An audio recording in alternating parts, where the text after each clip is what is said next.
Suresh productions అనే brand మాలాంటి INDI style మేకర్కి ఇవ్వడం అనేది మాటలు కాదు. AC-995 రైనీ సీజన్లో ఫస్ట్ డే వెళ్ళినప్పుడు ఫుల్ వర్షం.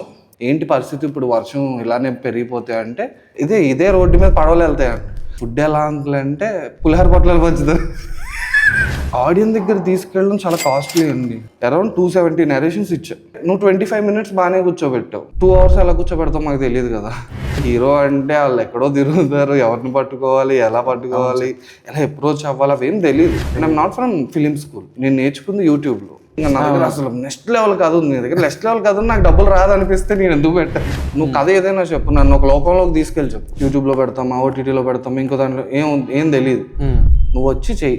టెక్నికల్గా మనం ఇంకొంచెం ఇంప్రూవ్ చేసుకుంటే బాగుండేది ఈ ఆస్పెక్ట్. ఐఫోన్ ఇంత ఉంటుందండి, దాని ఎక్స్టెన్షన్ ఇంత ఉంటుంది. నువ్వు నార్మల్ కెమెరా కన్నా దీనికి లైటింగ్ ఇంకా ఎక్కువ కావాలన్న విషయం నీకు తెలియాలి. ఇప్పుడు మన వాళ్ళే స్టార్లు కాదు, టీజర్ అంటే ఊరికే నడుచుకుంటూ వస్తే చూడరు. ఆఖరి చిరంజీవి గారికి, అల్లు అర్జున్ గారికి, ఇంకా అందరికీ పెడేసా కూర్చొని.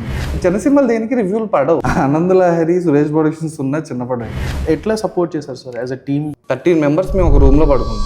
నైట్ కొద్దిగా అటు ఇటు అయినప్పుడు బ్రో నుండి ఎరాకి వెళ్ళిపోతాయి. బుక్ మై షో ఇంట్రెస్ట్ ఎన్ని ఉన్నాయి చూడండి అన్నాడు. 124 ఎన్నో ఉంటాయి. ఏం ఆడుతుంది? ఎట్లా వచ్చింది సార్ థాట్ మీకు పాన్ గోదావరి అనేది? పాన్ ఇండియా, పాన్ వరల్డ్ ఇలా భలే క్రేజీగా ఉన్నాయి కదా, పాన్ గోదావరి అని పెడితే ఎలా ఉంటుంది?